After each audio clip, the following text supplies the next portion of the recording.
because some doctors actually are sitting in big offices in the hospital to guide, because if you don't lead the other staffs, then in most of the cases, they will not have see what to do or where to go in case there are issues.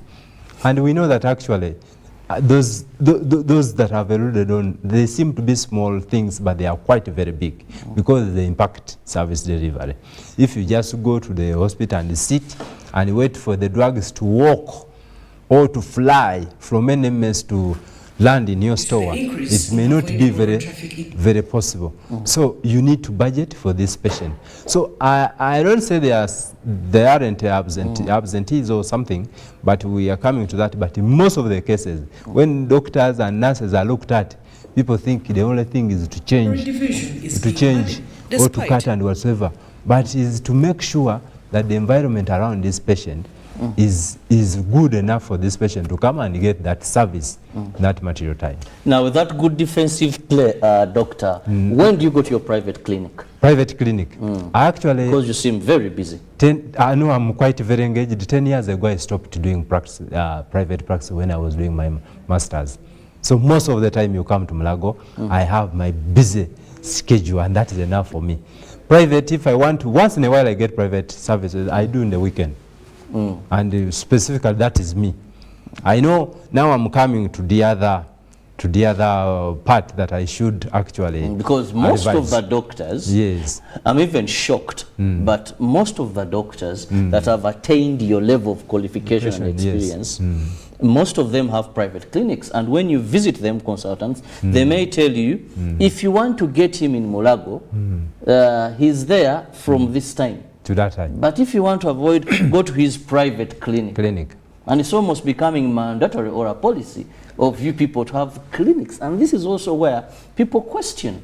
One time I went to Chirudu Hospital. A friend of mine had got an accident around Salama Road on a bike. So we rushed. Now, when we reached there, we looked for doctors, and we needed people like surgeons, because his knee had got a bone crack, and they told us he has to go to theater very fast and all that. So they told me we have about 5 of them. And this was my experience. Now, we moved everywhere and we couldn't locate any of the 5. That's at Chirudu. So I happened to call the PRO, Ministry of Health. And I'm like, we need help. You know, when you're desperate in this country, you use all avenues. Say, but these doctors so, these doctors so. Go, you call it a doctor on call, where their names are. Yes. So I saw doctor on call, and doctor on call was nowhere. But this person was in pain. And they told us if the operation is not done he may have, they can even amputate him. So I pushed it further and called. And this is what I discovered. Within about 45 minutes, I was able to get 3 come drive in. Now, were they in theater? That calls were allowed in theater? And I've had this in a number of public hospitals. You just pull a few shots, and the doctors are available who aren't there. How best do you explain that? Okay. Thank you very much. Now, there are a number of issues when it comes to people absenting themselves. I wouldn't say that actually all of the doctors run normal business like some of them, like me in that case. But what we have seen that there are a number of factors. One, we are talking about moonlighting. And this I want to actually advise whoever is involved in moonlighting that your primary responsibility, if you have a commitment with the public service, that is your primary employer. And people should be able to do their obligations and duty as they are needed. And they need only a few hours, 8 hours. Isn't that the minimum? Yes.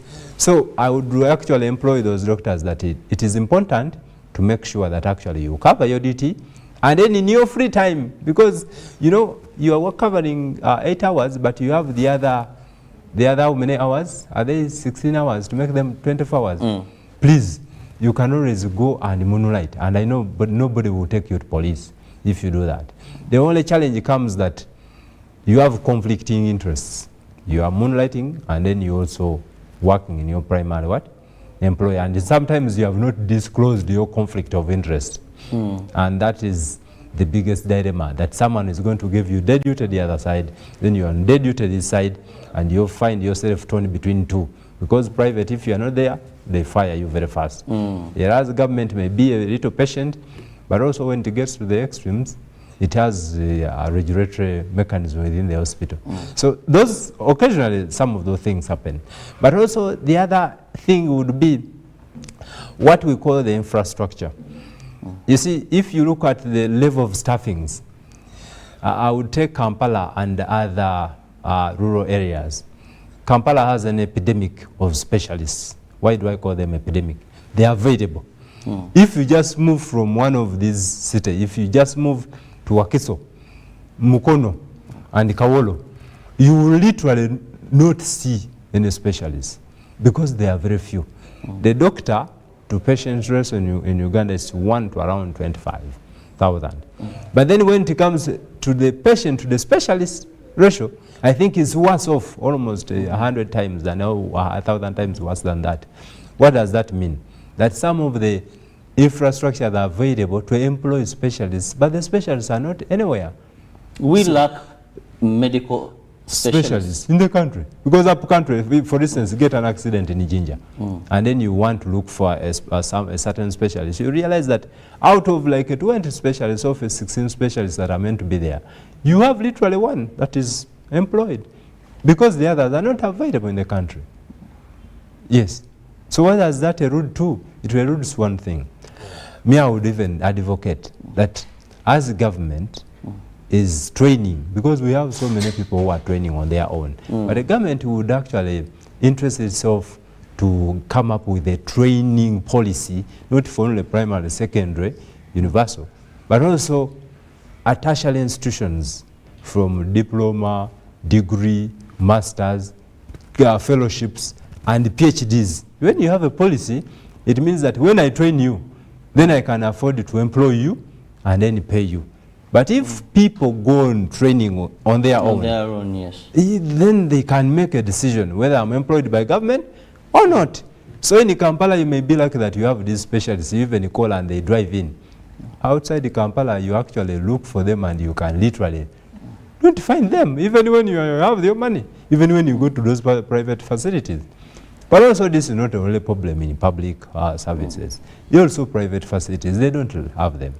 And the absenteeism sometimes doesn't go with the enumeration alone. We have always stated that, for instance, me as a surgeon, if you want me to provide 100% service, apart from improving my salary, but the working environment is very huge. Make sure that the specialist supplies and medications are available, and also look after the nitty-gritties of some of the few things, apart from the salary. And I wish if the government could go along, even not even to tax the workers' salaries like it does for the judges, that will even push further. We are not being not appreciative, we are very appreciative, but if it goes along than that, then I think the thing of moonlighting will come down. But people are moonlighting because your child, the doctor's child, and the judge's child, and the minister's child go to the same school, and the demands are too high. So what happens? Sometimes they are moonlighting. But if the pay was extremely good, and probably they haven't having tax-free things, and they are meant to deliver, I would just assure you that actually they will deliver beyond what you would think. Now let's also look at this, doctor. With no disregard to your profession as medical workers, I must say where government has put focus in salary increment are the doctors, are the medical people in this country. We've seen, compared to other professions, the teachers have cried out loud. Of course, the science teachers got something. The art teachers are there, and they have been there and there and there. Now, you seem to be having a notch higher in terms of being favored or understood or appreciated by government. But moonlighting has still remained a problem. But even there's another way that you'll find a doctor may not necessarily have a private clinic, but there's this rotational thing, more so to you consultants, that they will tell you on Monday he's in Mulago. Tuesday is in Zambia. Wednesday is in Chibuli. Then another day maybe is in this hospital. And in these hospitals, you rightly said, some are private. You rightly say that we lack the scarcity of specialists. And even in those hospitals, what is interesting, there is one, Chidawile something, I won't continue the other name. And I one time had to attend a clinic where they will tell you if you want to see this consultant, you see on Tuesday. And I want to tell you this room is small. Over 150 people were waiting for someone who is coming in at 2. Coming in at 2. But by 1:30, the entire room was full. And you would see case by case. And of course, this was a private hospital where I had to go. And they told us, but it's also in Mulago. But the problem, meaning this person is employed by government. Now, this arrangement, is it part of how government organized it, or this is also moonlighting? It is actually the same thing, moonlighting. But I know... Because I'd expect now all those 5 days, he's supposed to be in a public hospital. But now he's only giving 1 day to a public hospital. As I started from this discussion, from the very beginning, I said on Monday I'm in theater, Tuesday I do major ward rounds. But that is within... And then Wednesday theater, and then Thursday I run the clinic. If you came to my clinic on level 4 on a Thursday, it's quite hectically busy. You can have almost 40 to 60 patients, and you have 8 hours. And when you're seeing patients, there are a lot of consultations there. There's teaching there because the students keep asking what is happening, what should we do here, and you have a lot of discussions. Sometimes you're seeing a patient for over 1 hour or something. Sometimes it is quite hectic. And then Friday you go back to theater. Now, government doesn't stop people from moonlighting, but doesn't tell you that moonlight during the time you are meant to give me. No. It has actually stated it properly in public standing orders. If you're employed by government, you are meant to give it minimum of 8 hours. But although sometimes it goes extra, that sometimes you're in theater and you're not going to leave the patient on table and say, oh, I'm meant to be here. Some of us, we have chosen to do it that way, that let me give government what it befits, because you realize that when you, I remember when I was also doing my undergraduate and my postgraduate, I could move from here to there after that 1 year before I got from employment by government. Again, it becomes a difficult culture, but sometimes the demand. As I told you, these specialists are very few in the country. And sometimes those private facilities, they have given them some time that please come and deliver service. Obviously, we have always said public-private partnership, and sometimes you can't say no. But it is all about timing. You have to schedule your time within what you can. And I wouldn't want to say that that's the right thing, but I've come here to say that if government has given you employment and you are really committed, please give it what it really fits it. And you shouldn't, I think, misuse its time and then you go and spend it elsewhere. That is that's not being very responsible. But I would say let them do what they can do. Well, we are still looking at roles of the doctors in public hospitals and trying to ascertain how best can we fight absenteeism of medical workers, because it is true that despite the fact that there is lack of sufficient human resource, but the question is, the few that are there, what are they doing? Are we reaping the best out of them? Or is Uganda, most of Ugandans, are they being fleeced by these medical workers, not giving their best, finding all reasons to be absent? Now, you had a suggestion, but I have to first remind our viewers that you can be part of the topic of discussion by simply using that number on your screen. Send me a text message or a WhatsApp message. I have a senior surgeon, a medical consultant that is with me, and he works with Mulago National Referral Hospital. One of the people I can say, when it comes to consultation, he's really good at it. He gives you time but also he says the schedules that they're mandated to have. Now, when I was listening through your program of the week, you have so much time when you're not within your clinic or in a hospital, but actually you're still doing a service. Yes. Now, with all these responsibilities coming in, who fills your gap? Who fills my gap? Ideally, you are not alone in the unit. Currently, my unit were 3 people, and even when I'm here, they are going to start the surgery and I will meet them and we continue. And we have a list to accomplish. Now, you keep delegating.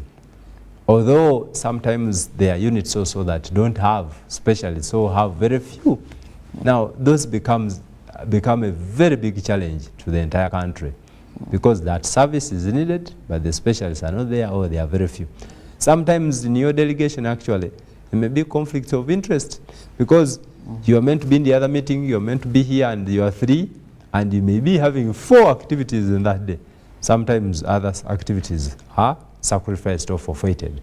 I want just to clearly be. So you need to organize yourself and say, priority number 1, patient's care. And then 2, what goes along with the patient's care. Training is very key, research is very key, and then administration is very important. Because if you don't fulfill those, at the end of the day, you will not be able to look after this patient.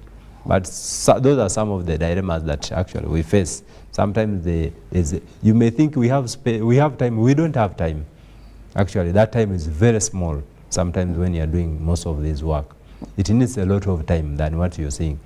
Like for instance, if you came and you had a chest problem and I'm assessing you, I will see you, send you to the lab or to the imaging section or any other diagnostics. You come back, I evaluate and then see. If you are to go for theater, then I will say, oh, you need to be. If you are not yet ready, we need to do other investigations. Or sometimes even to take off some tissue to assess what may be causing some small swelling or something. So that time is quite very small. As you may look at it, thinking is big, it's quite small. But you have to make sure you fit in that time and then you can delegate. Because it is also very important to delegate some of the duties. Otherwise, if you don't delegate, when people will miss out. You'll be overworked. Now, let me look at some of the messages that are coming in. One says, it's so pity to lack such specialists. I think you want to say it's a pity. Now, one says, hey, I'm glad to hear from that specialist. Now, also, doctor, how best can we address the shortage of medical personnel? The shortage, actually... Because the ratios are not anywhere compared to the international recommended by World Health Organization. We are far below the belt. Actually, I wanted to state it categorically in my statement that the government should interest itself in training beyond the first degree, second degree, masters, fellowships, and PhDs. That statement is loaded. When you train somebody, train them, make sure you take them to the relevant places where they get the skills, create an enabling environment, employ them. When you employ them, make sure they are promoted, because there are also some motivators that actually have actually caused people to leave government. Promotions. Don't keep somebody at the same level for a long time, even when he has added papers. Promote them to different levels and enhance them, and make sure even the enabling environment is also facilitated. And make sure, actually we would say pamper them, but it's not pampering, but making sure that the environment is good. They will give you what it takes. But if someone is training on his own, that's why actually some of the causes of absenteeism, people get paid that, oh, a husband or somebody or someone comes and say, I'm going to pay for you for this this further training. And someone says, after all, government is not going to pay for me, let me go. So they will keep between the work and then training, because they are doing it still three. But in fact, if the government came out with the purpose that, oh, we are taking you for further training, you come back, they even bond you, somebody actually will deliver. But how is that possible? Because we've seen so much health worker migration I remember that during those days, many of the people who do sciences, who do medicine, were not paying for it. Your days, I'm very sure. Yes. At university, you didn't pay a penny. And they are not very long days. And they're not very, you know, we believe much as for me in arts, doing my school, I have to pay. For the doctors in Uganda, those that make it to university, even these that come upgrading, it is a free course. But you find that someone, even after, you hear someone says, I'm now working in Canada. No, they're on internet looking for opportunities every time they're migrating. And then when you go to Nairobi, Aga Khan, I won't mention, many hospitals, you find a doctor working on you. He's a Ugandan. He's a Ugandan. I know one sharp. great professor called Tim Sentongo. He's in the US and heading in some hospital in the United States. A very good expert, a Ugandan doctor. We can mention so many, the likes of the late Agwiche and many. Move outside Uganda, go even to South Africa. You're going to find Ugandan experts, specialists, consultants. And how is Kampala? You're like, but why aren't you home? Yet their first degree was paid for by the government of Uganda. And actually, I would say they are low-lying fruits. If you look at, I would start with the training. You are looking at me as I am seated here.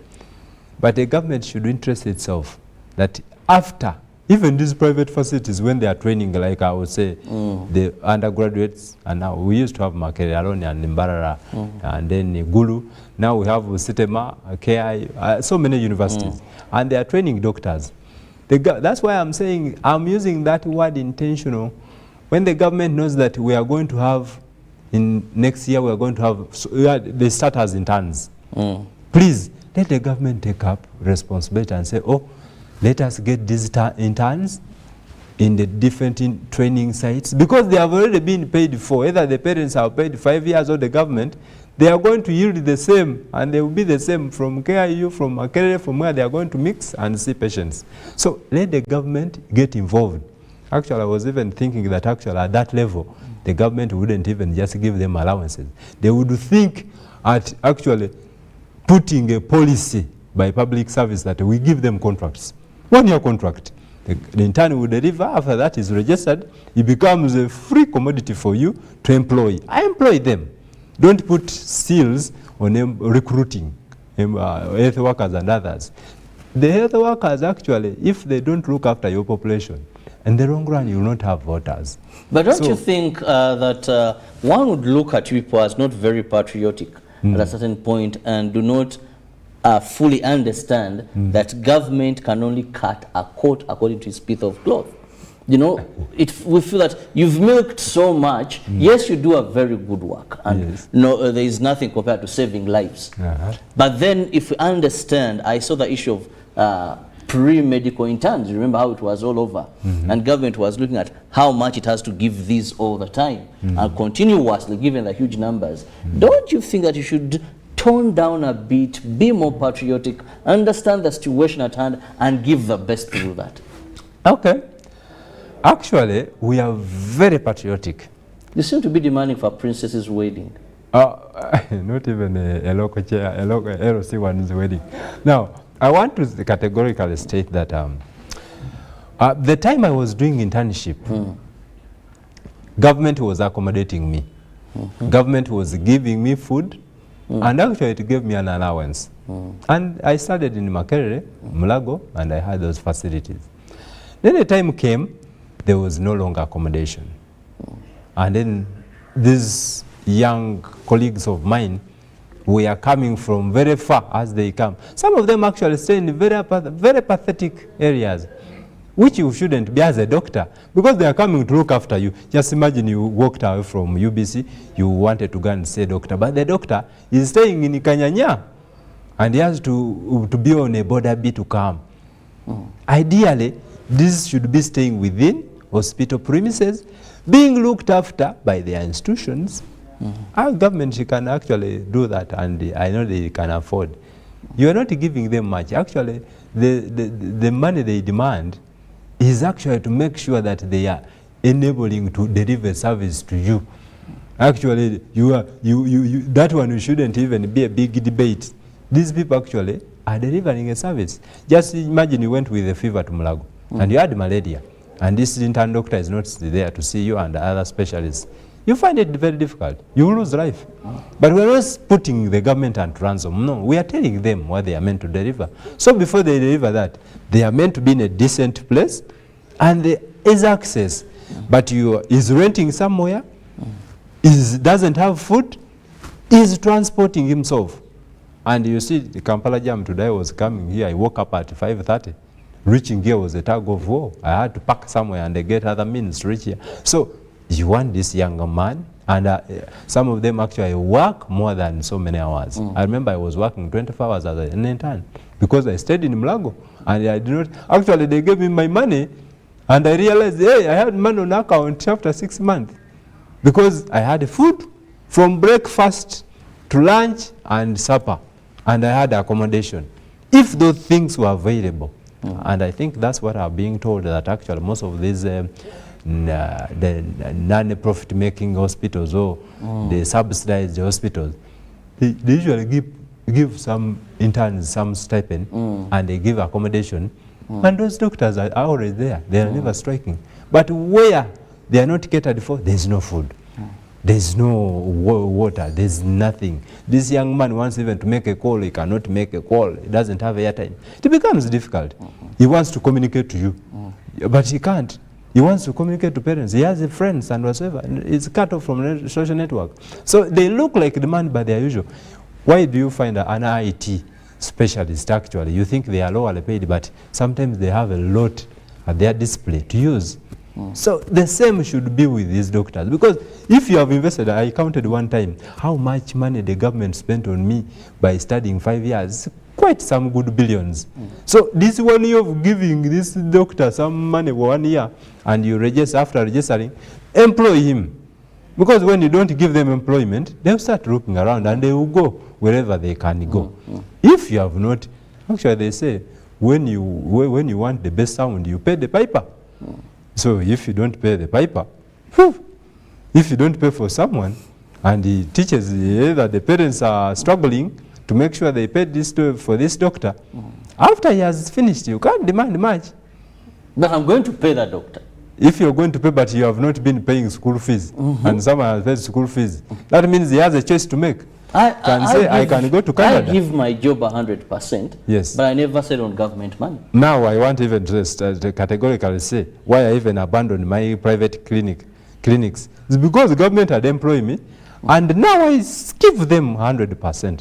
So let them do the same. Well, we can take a whole day discussing this absenteeism and getting to know what exactly happens on ground. But I have to give space and room for Ruben to take us through sports updates. It was really a hot weekend, and of course for us as Shadow fans, where we proved that we are still the giants when we gave Chelsea what they deserve. They thought they had gone ahead, but in second half we came and we really proved who we are and worth of our salt. Now I have to let you go, Doctor. Let me just have your parting shot. Okay. Thank you very much for inviting me to UBC to talk to the country. Surely I want to inform the entire country that doctors are available. It is only in a few instances that actually they look not to be available. Because when you look at the levels of staffing are quite minimal, yet the patient load is quite huge, and the demands actually stretch throughout. I would even call them 8 days in a week, because you don't have a break. You have to join 1 week to the other.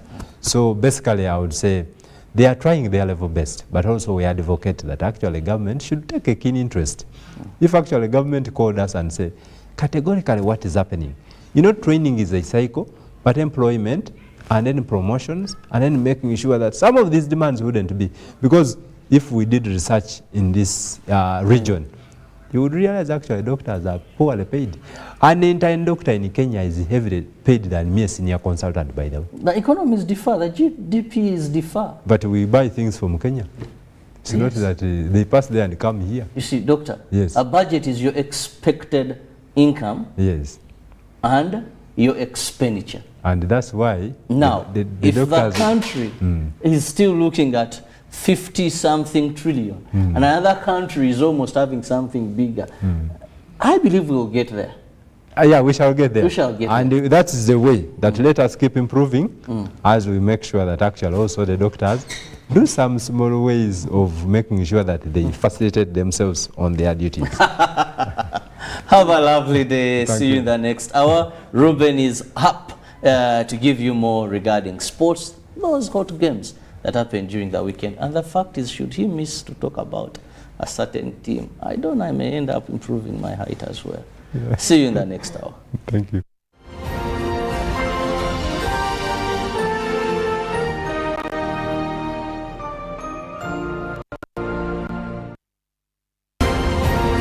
Live from UPC Studios in Kampala, this is Good Morning Uganda. A new dawn on Behind the Headlines with me, Timothy Nyangweso. Every Wednesday, live in our studios in the heart of Kampala. We have conversations that have analysis, explanation, but not every